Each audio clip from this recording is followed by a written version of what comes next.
Well, good morning, everybody. The purpose of our meeting here today is to gather the leadership of the community to talk a little bit about the events of the past week, to put them in perspective, and to point a way forward.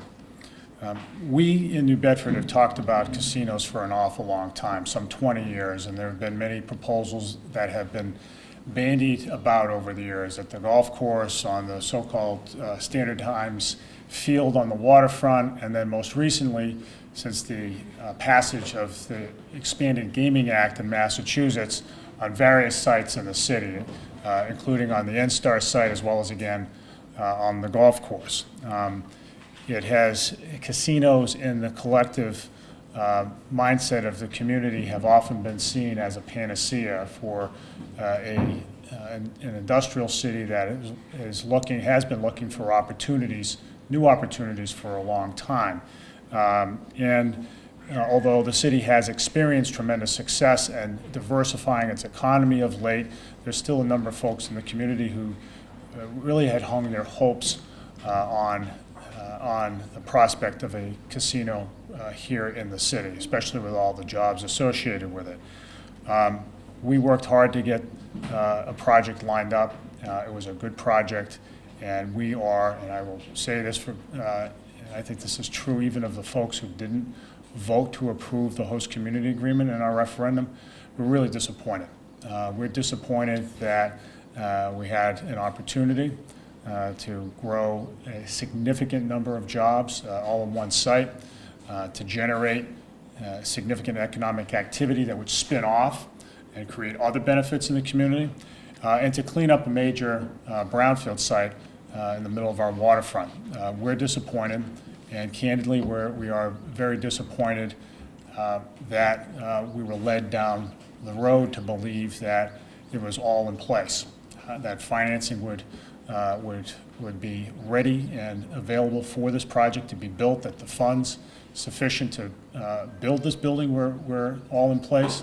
And so, we can't help, and it really bears noting at this point, and we've said this over the last couple of days, but it bears noting that we felt like we've been led down the primrose path. When you have a headline in the newspaper just 1 month ago, casino cash all set, it was everybody. It was city government, it was the community, it was the media, that all were led to believe by KG Urban's CEO that this was something that was ready to go. And so we are disappointed about that. And, we're not going to, the purpose of this press conference isn't to say, well, geez, we're, isn't to cast, all of our anger in one direction, to say that, we've been victimized. It's not that. It's to put it in perspective. This community acquitted itself very, very well in this process. It engaged in a very deliberate negotiation for a host community agreement, the very best host community agreement in this state. Its citizens went about the business of examining that host community agreement, expressing their views in several public fora, and then getting out and supporting that proposal when it came before them at the ballot box. So I am very proud of the work of the city. We did a great job negotiating this thing, and it's not going to work out, unfortunately.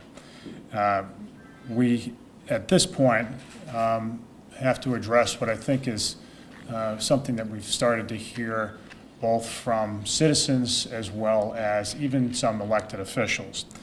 And that's this. It is very tempting to say New Bedford got screwed. It is very tempting to say this always happens to us. It is tempting to say, you know what, there we go again. It's one thing after another. Every time we try to do a big project, somebody has it out for us, and we fail. That, to my mind, is not where this community needs to be. It isn't where our future lies, and frankly, we have to avoid that temptation. Fatalism is a much easier way to live your life because it requires very little of you.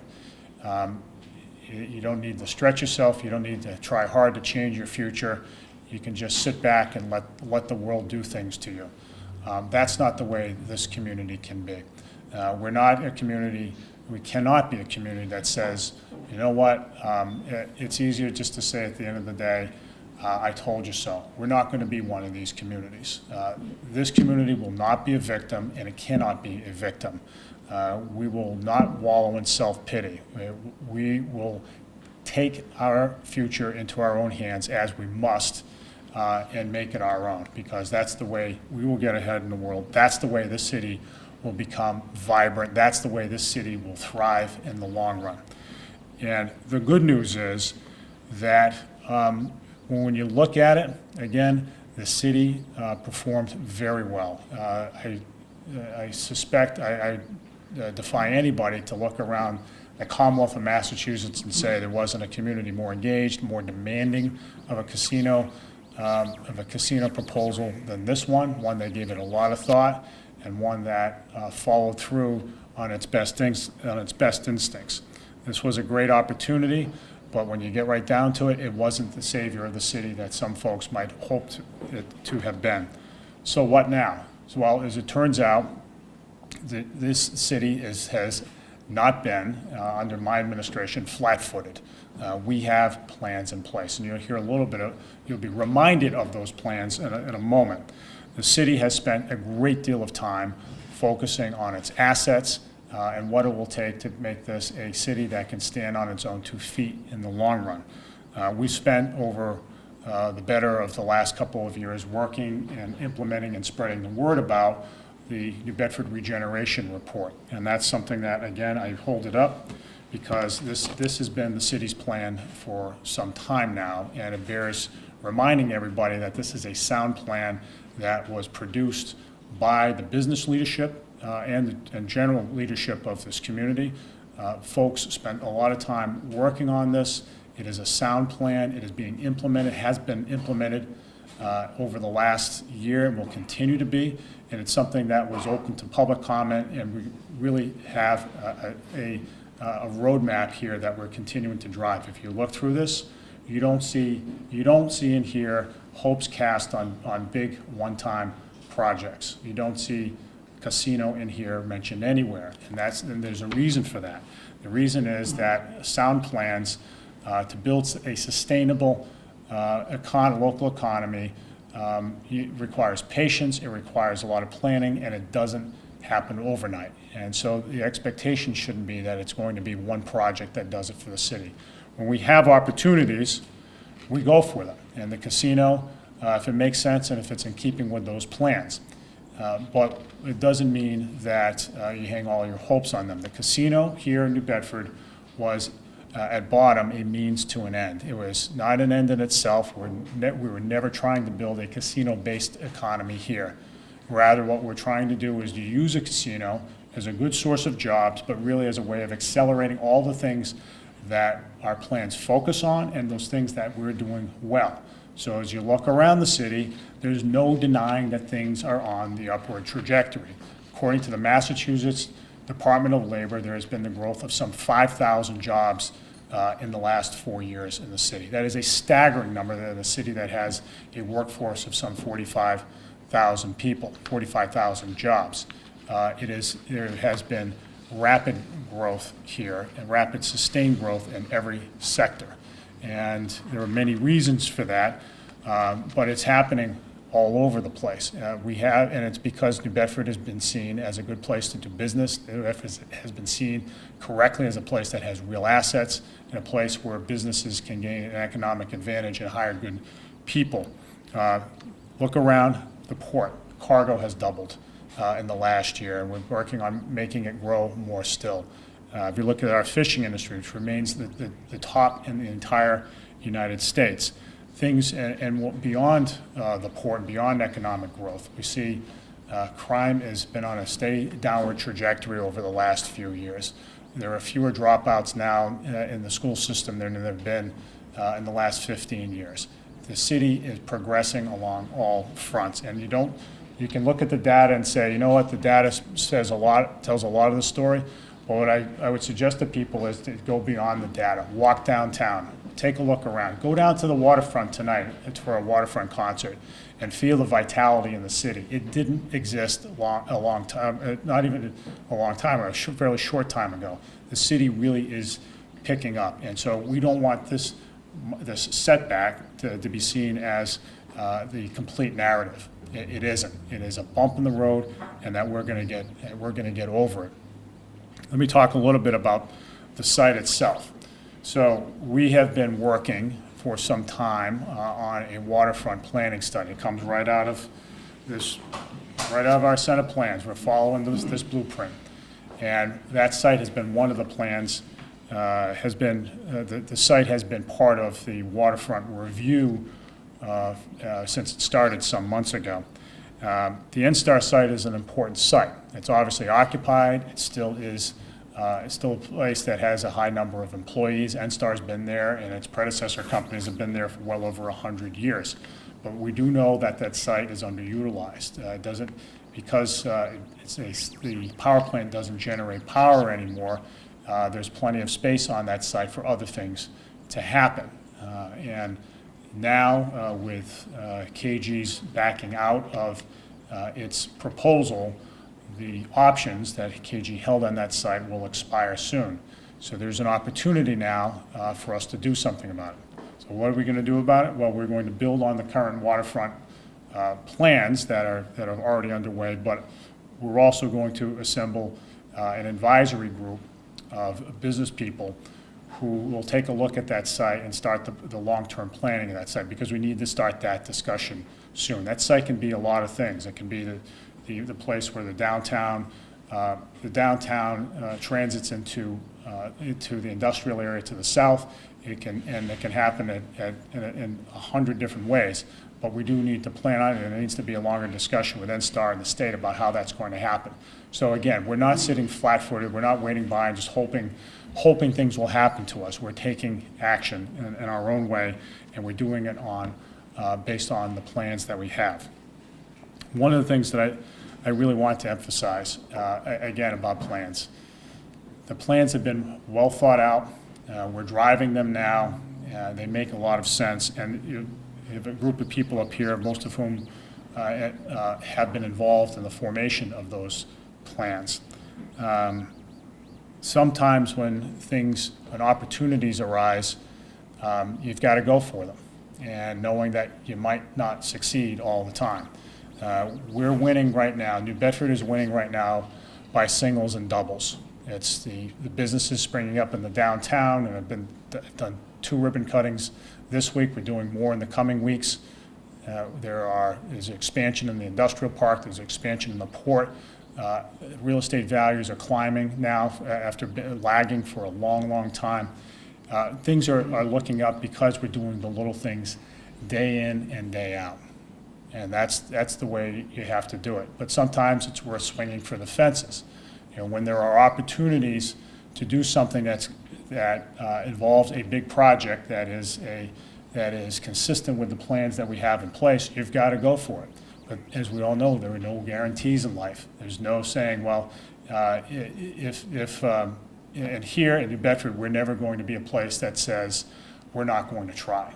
We will try. And just because this one failed doesn't mean that we're going to say, lick our wounds and say, we shouldn't stick our necks out again. Because when it makes sense to go for it, we'll go for it.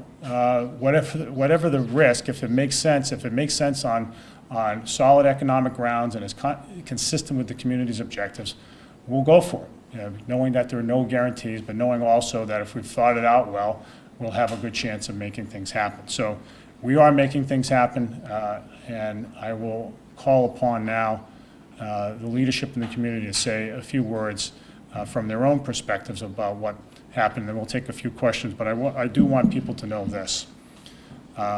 This city is not going to say, woe is us. The city is not going to allow itself to be a victim. The city is going to take its own destiny in its hands and make the most of it, because we have an awful lot of cards to play. New Bedford has real assets, and we're going to continue to drive it. And as long as we do that, we will continue to see the progress that we've seen over the last couple of years. So with all that, I want to call up first Joe Michaud, who is the incoming chairman of the Chamber of Commerce and New Bedford Area Chamber of Commerce, as well as the incoming chair of the board of the Workforce Investment Board. He is wearing two hats, and that I think speak enough to his prominence in the community. But the other thing is Joe has to catch a plane to, of all places, Las Vegas. So with that, Joe Michaud. Thanks, Mayor. Yes, Michaud.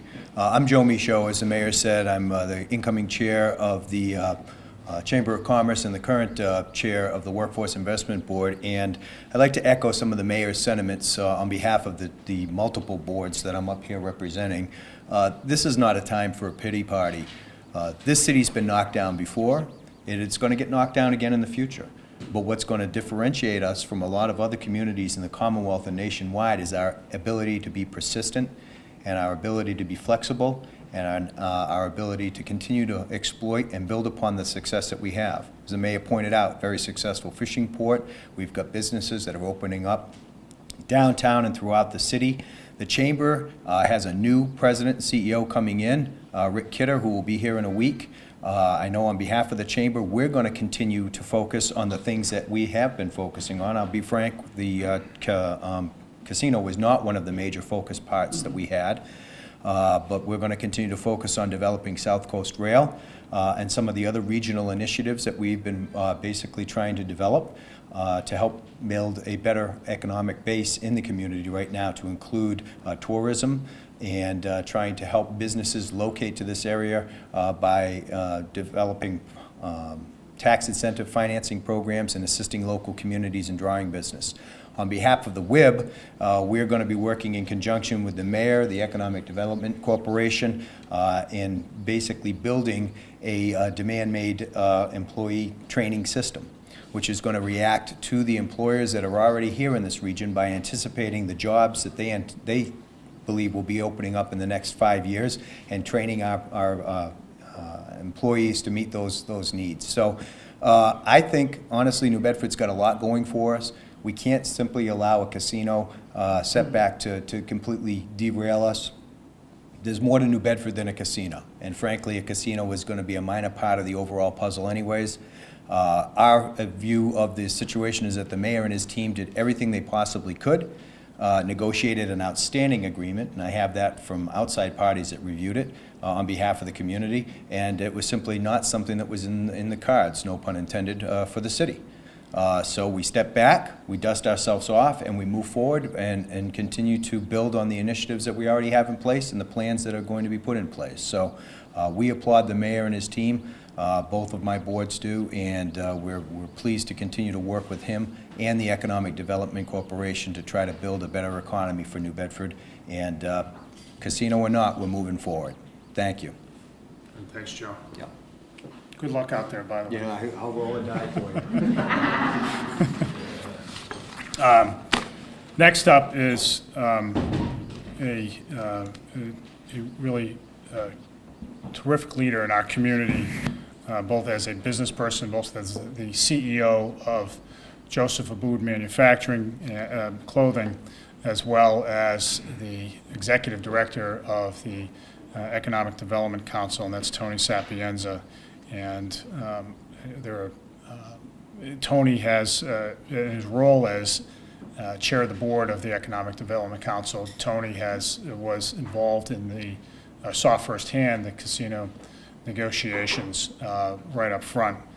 Tony also has been deeply involved in the planning of both the regeneration report as well as many other economic development initiatives in the city, too many to list.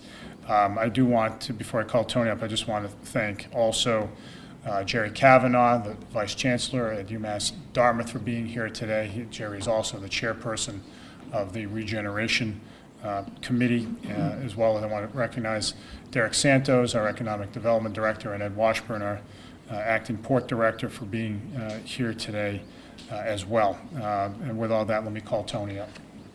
Here's Tony. Thank you, Mayor. You know, we all put a lot of time and effort into the casino proposal. As the mayor said, we are all disappointed, but we can outlive this disappointment and move forward, and that is our plan. That is what we've said from the beginning. The casino was never the most important part of our economic development strategy. The New Bedford Economic Development Council has over 250 members who meet annually, semi-annually, quarterly, and we work together to bring together the kinds of economic development that is important. There are literally dozens of things that Derek and his staff, in conjunction with Ed and his staff at the harbor, in conjunction with the WIB staff, in conjunction with the chamber staff, are working on this very minute. And all of those things potentially can bring jobs and further economic development to New Bedford. So I am always optimistic about what we can do here in New Bedford. This is a great city, and it has come back numerous times. It has come back from the decline of the textile industry. My company employs today 800 people, 276 new jobs in the last 2 years. If we can do that, other people can do the same kind of thing. And that's from the ashes of the textile industry that once dominated this city.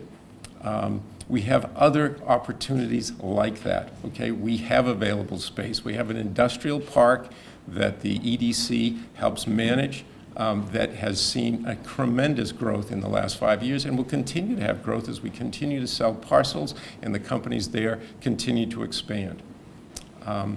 You know, one simple thought. The single best-selling business book of the last 25 years was Stephen Covey's 7 Habits of Highly Effective People. And that book was used by businesses to talk about how businesses could become more effective. The single first most important lesson you learn if you take the 7 Habits course is to have the habit of being proactive. This is a proactive city. We have been proactive, and we will continue to be proactive, and we will recover from this setback, and we will go forward with increased economic development for many years to come. Thank you, Tony. All right. Thank you, Tony. Next up, I'd like to call Jim Mathis. Jim is the former Executive Director of the Greater New Bedford Chamber of Commerce. He is now the Executive Director of the Dennison Memorial Community Center in the South End.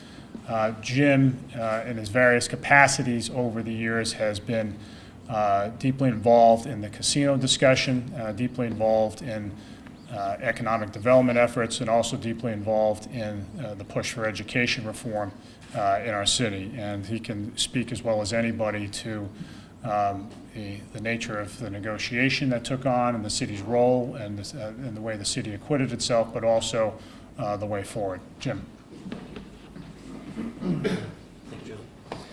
Well, I go back to when the Wampanoags were proposing a casino at the golf course, and I and many others were disappointed when that didn't happen. We continued as a community to develop and to work on other things, and we're in a very similar situation now. But the one thing a couple things I want to focus on. First is the host city agreement and the leadership of the city as we worked with this specific proposal. That host community agreement, if anyone who hasn't read it should, because it truly was outstanding. It reflected all of the things that everyone I was hearing from in New Bedford wanted to see included to protect things like our retail sector and our restaurants and the downtown business community, and an accommodation for our performing arts theater, making sure that the design of it, that it wasn't overly tall or something that wouldn't be attractive on our waterfront, maintaining marine industry uses, whether it be for commercial fishing boats as well as for pleasure craft. All of those things were built into it, as well as it having the economic impacts both in terms of city finances with the money that would have come to help drive our government, but more importantly, the people who would have been working there. The mayor and Derek and their entire team, I thought, truly did an outstanding job, and it needs to be characterized as such in every conversation about this, because they represented us exactly the way I think those of us who live in the city and work in the city wanted to be represented. The other thing I want to speak to is that I work with hundreds of kids now on a daily basis in the south end of New Bedford. And actually our facility is just a couple stones throw from where this would have been. When I work with those kids every day, the things that matter most to me are, number one, that they're going to have opportunities to become better educated because they live in this city. Our school system is going to do everything they can to help them get a good education. And equally as important is when they grow up and they become, young adults and they decide it's time to go to work and start their own families, that we have opportunities for them here in New Bedford. So I'm really pleased to be here today and to stand with this mayor and with other leaders who are here, many who aren't here, who are focused on doing exactly that. We're not here to talk about education, but this city is really making significant moves in the right direction to make sure that these kids I work with will get a good education. And we're not here, as was said earlier, for a pity party. Something happened, and sure, you express disappointment, you feel disappointment, and then you go to work. That's leadership. And so being here today with this mayor and being able to continue to be part of this, I think is very positive for the city, and we'll do what we need to do to create those opportunities so when these kids grow up, they'll have something constructive to do and they can stay here. Thanks. Thanks, Jim. So, City Council President Brian Gomes couldn't be here today, and he designated in his stead Jim Oliveira, who is the point person on economic development on the council, formerly the head of economic development for the city during the Bullitt administration, and now who works for the Workforce Investment Board. And Jim was somebody who really had a keen view on how a casino could work well in the city, and was a big supporter of the host community agreement. Jim. Thank you, Mayor. I would just say that after 30 years, the issue related to the casino is certainly disappointing, but in my 30 years' experience working in the economic development and workforce development venue, things happen, and I would coin Mr. Sapienza's view, which is we have to be proactive, we have to keep moving forward with our plans that we have had in place in this community. Let me talk a little bit about Workforce Investment Board, because it's important for people to know that the hospitality industry, which included casino and gaming, is one of our sector strategies, one of 4.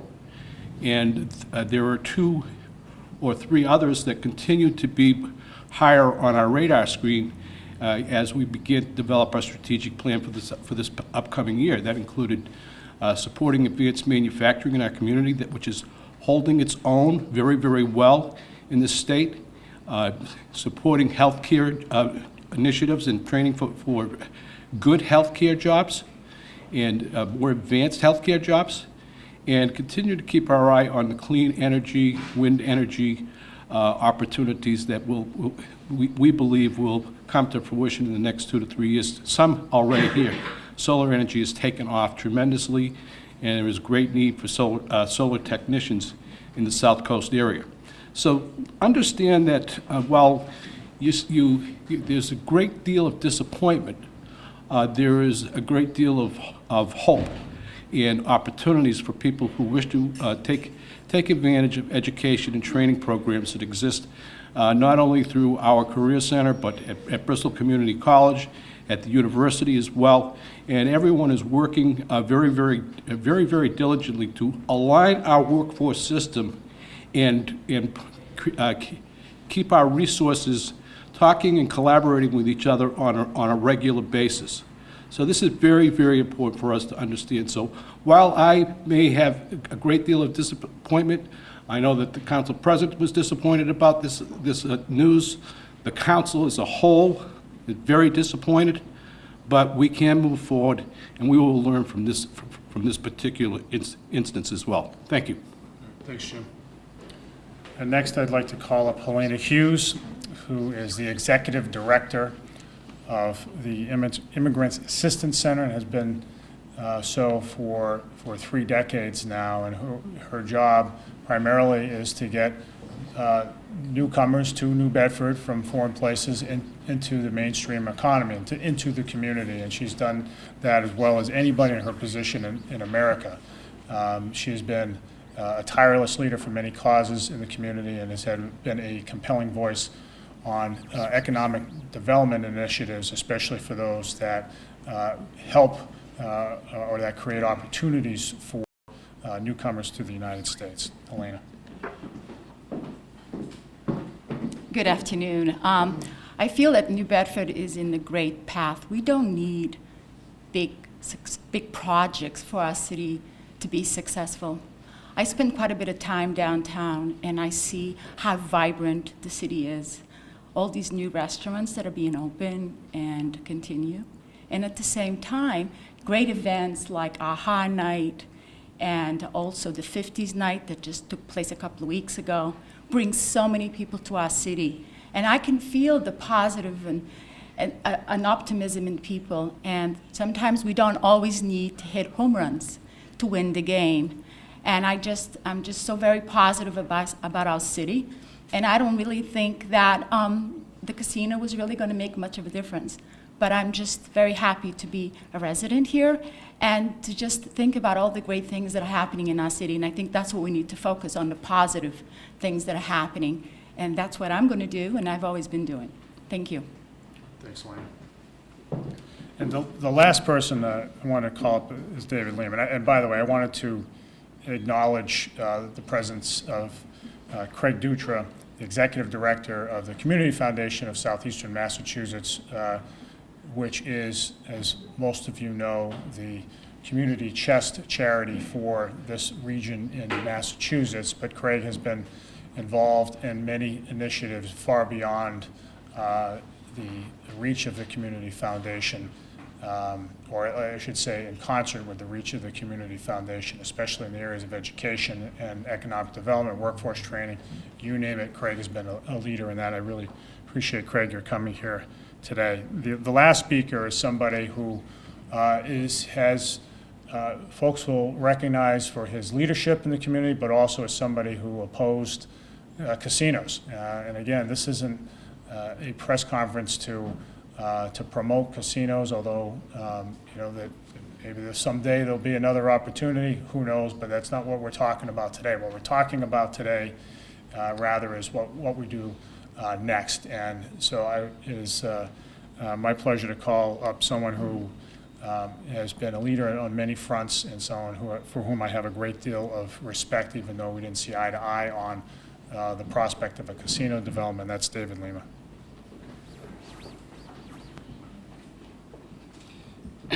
Okay, I am not going to throw my hands in the air and dance like I just don't care. Let's all right? This is not about celebrating. I can't believe how many people this week have asked me and congratulated me like I won something. And I'm not going to tell you I'm disappointed, but I will tell you I'm angry. Because this is the very concerns that many of us tried to share, is that the casinos do not have the community in mind. They never come with all their statements that they're going to help and all the things they're going to do for us. It still always comes down to their bottom line. And quite frankly, if this was going to happen, which was always my concern, I'm glad it happened today rather than it would have happened 1 or 2 or 3 years into this project. Because by then, many other concerns that we had may have resulted in the loss of some of these restaurants and some of these businesses that we are excited about. See, here's the thing. We lost an opportunity, possibly, and it was an opportunity that the city got behind, overwhelmingly. But we didn't lose any of the businesses that we have. We didn't lose any of the momentum that exists. We lost the possibility that really wasn't on the table in the first place, because it still came down to what somebody said they wanted to do. And let's be honest, I understand fully exactly what all of these people are saying, that one of the best agreements was written, that one of the best opportunities could have existed, but it still came down to both partners, both parties have to be honest in what they're going to do, and KG Urban revealed themselves to not be honest in their business dealings. They did what they wanted to do, and it wasn't about the community. So where does that leave us today? Well, that's going to be our choice. We either are going to recognize that we still exist and get off this whole mentality and this mindset that we are going to roll over and die. Because I got up yesterday just like the rest of you got up, and we went to our jobs, or we went and did the things that we do normally every day, and now we have an opportunity to come together. There's a lot of people that came together to work on this project, as well as work on so many of the other things that we're hearing about. It's up to us to make the difference. We can go into all kinds of cliches. We can get knocked down, but the mark of a great person, the mark of a great city, is to get knocked back, maybe get knocked down, but to get back up. We're not going to be defined by KG Urban. We're going to get defined by us.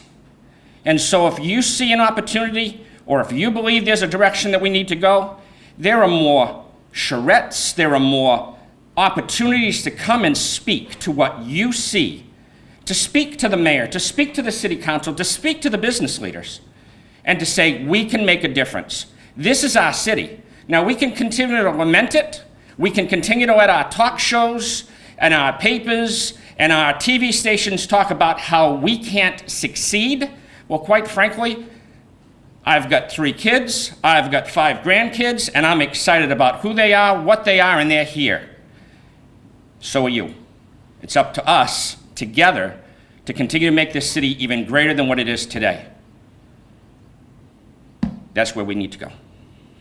Thank you, David.